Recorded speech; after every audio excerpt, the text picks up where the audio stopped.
Hello students, my name is Rimsha.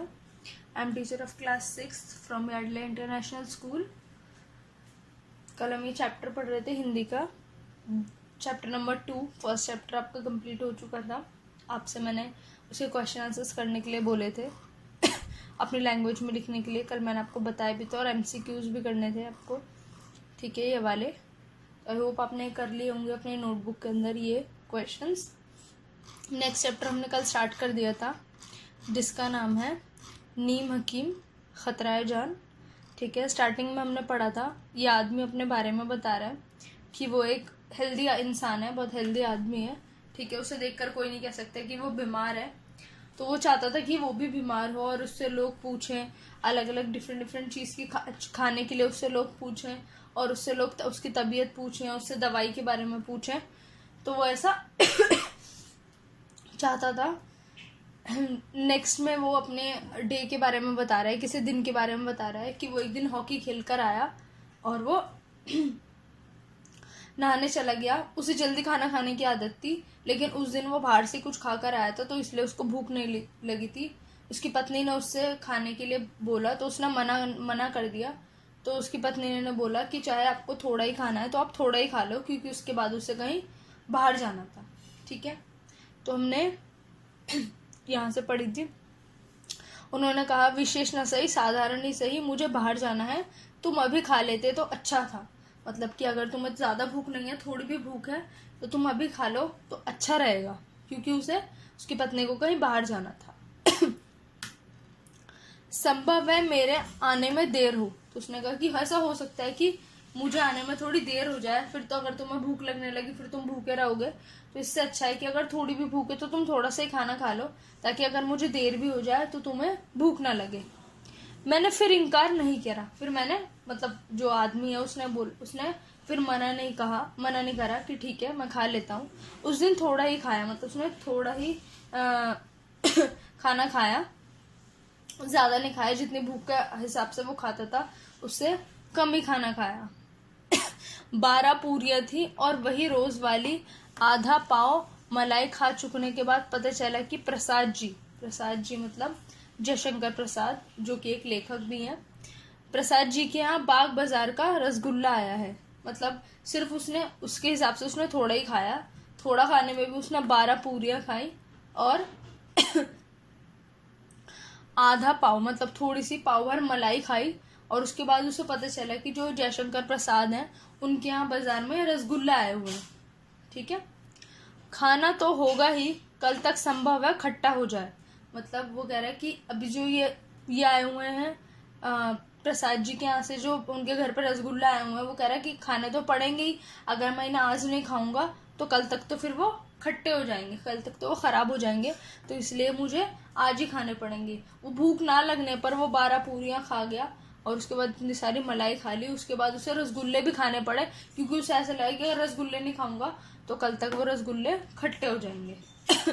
6 रसगुल्ले निगलकर मैंने चरपाई पर धरना दे दिया। मतलब उसने 6 रसगुल्ले खा लिए और उसके बाद चारपाई पर वो लेट गया। एकाएक 3 बजे रात को नींद खुली। मतलब फिर वो सो गया और 3 बजे अचानक से उसकी नींद खुल गई।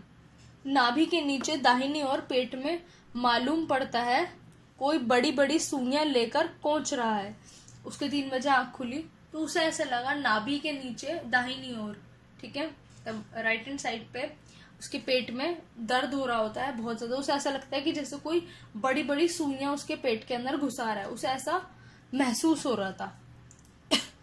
किंतु मुझे कोई भय महसूस नहीं हुआ। लेकिन मतलब उसे कोई डर नहीं लग रहा था कि क्या हो गया, ऐसा कैसे हो गया, उसे कोई भी डर नहीं लग रहा था। वो बहुत ही ज्यादा नॉर्मल था, बस उसे ऐसा लग रहा था कि उसके पेट में कोई सुइयां घुसा रहा है।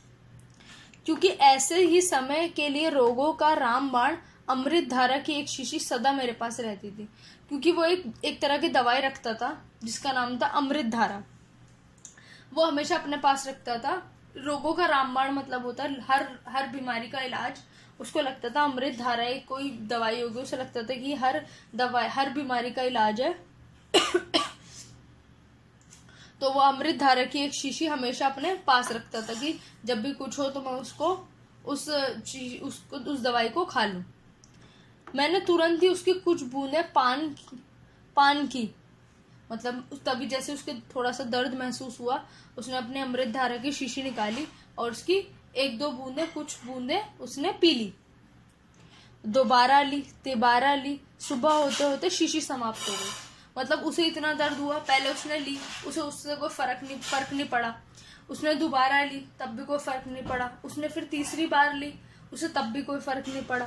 फिर धीरे धीरे वो पूरी रात यही करता रहा कि जब भी उसके थोड़ी थोड़ी देर के बाद वो उसकी कुछ बूंदें पिए जा रहा था, पर उसे कोई फर्क नहीं पड़ा और सुबह तक वो पूरी शीशी खाली हो गई। मतलब एक रात में वो पूरी अमृत धारा की शीशी पी गया। दर्द में किसी प्रकार की कमी ना आई। डॉक्टर के यहाँ एक आदमी भेजना पड़ा। मतलब पूरी रात उसने पूरी शीशी पी ली अमृत धारा की, जिसको वो हर रोग का रामबाण कह रहा था। उसने पूरी शीशी पी ली, लेकिन उसके दर्द में कोई भी कमी नहीं आई। फिर उसे आखिर में बहुत ही मजबूरी में आकर डॉक्टर के यहाँ एक आदमी को भेजना पड़ा कि डॉक्टर को बुलाने के लिए उसको एक आदमी भेजना पड़ा कि उसका दर्द बिल्कुल खत्म ही नहीं हो रहा था। इतनी पूरी रात दवाई पीने के बाद, पूरी शीशी खत्म करने के बाद भी उसके दर्द में फर्क नहीं पड़ा था। इसलिए अब आखिर में मजबूर होकर उसे डॉक्टर को बुलाना पड़ा। डॉक्टर साहब सरकारी अस्पताल के थे। जिस डॉक्टर को बुलाया गया वो सरकारी अस्पताल के थे। वे इक्के पर तशरीफ लाए। ठीक है, तो मतलब वो 1 बजे वो उनके घर पे आ गए। सूट तो ऐसा पहने हुए थे, मालूम पड़ता था प्रिंस ऑफ वेल्स है। मतलब वो डॉक्टर थे, तो वो सूट वूट पहन कर आए, तो उसे ऐसा लगता है कि डॉक्टर इस तैयार तो ऐसे हो गया, सूट तो ऐसे आ गया जैसे अपने आप को वो प्रिंस समझ रहे हैं। मतलब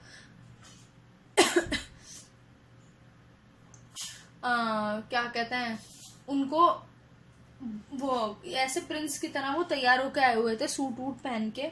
ऐसे सूट बूट वाले पर का इक्के पर आना वैसे ही मालूम हुआ जैसे लीडरों का मोटर छोड़कर पैदल चलना।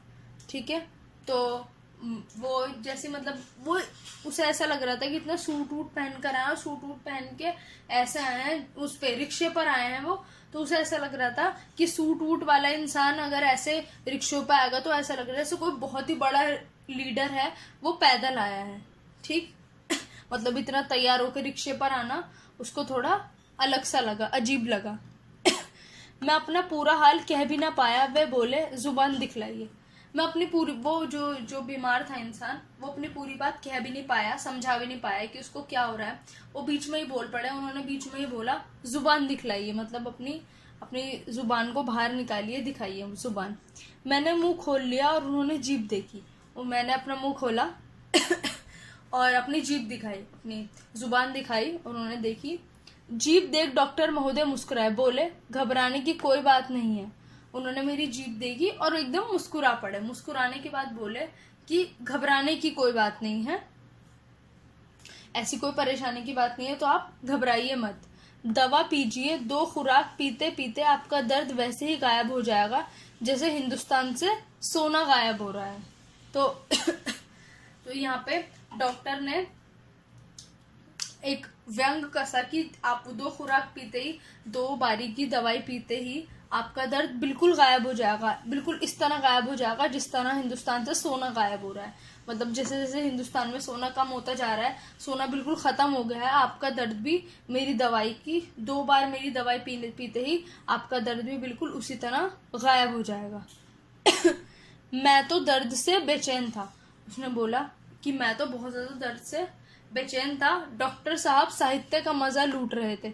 मतलब मुझे तो दर्द परेशान कर रहा था और डॉक्टर साहब को कोई फिक्र ही नहीं थी। वो तो साहित्य कर रहे थे, अपना हंसी मजाक कर रहे थे, अपनी बातें कर रहे थे, अपनी लिखी हुई चीजें को, मतलब अपनी बातों को बोल के हंस रहे थे, मुस्कुरा रहे थे। और मुझे यहाँ दर्द से इतनी ज्यादा बेचैनी हो रही थी। डॉक्टर साहब चलते चलते बोले, अभी अस्पताल खुला ना होगा, नहीं तो आपको दवा मंगवानी ना पड़ती। उसने बोला है कि अब आप दवाई मंगवा लीजिए, अभी अस्पताल खुला नहीं होगा। अगर अस्पताल खुला होता तो आपको दवाई मंगवानी ना पड़ती, वो दवाई वहीं से ही आ जाती। खैर, चंद्रकला फार्मेसी से दवाई मंगवा लीजिए। मतलब कि जो चंद्रकला कोई फार्मेसी होगी, कोई मेडिकल स्टोर होगा, उन्होंने बोला कि वहां से आप दवाई मंगवा लीजिए। अगर अस्पताल खुला होता तो आपको दवा मंगवाने की जरूरत भी ना पड़ती। तो आप अभी ऐसा कीजिए, चंद्रकला फार्मेसी से अपनी दवाई मंगवा लीजिए और उस दवाई को पीने के बाद आप बिल्कुल ही अच्छे से सही हो जाएंगे। ओके, आई होप यहाँ तक आपको समझ आ गया होगा। नेक्स्ट यहाँ से हम नेक्स्ट क्लास में पढ़ेंगे, और ये जो छोटे छोटे वर्ड्स हैं इनके मीनिंग्स यहाँ पे दिए हुए हैं एंड में, आपकी बुक के आपके चैप्टर के एंड में, तो आप उनको देख लीजिएगा। ओके, चलिए यहाँ से हम नेक्स्ट क्लास से पढ़ेंगे। ओके।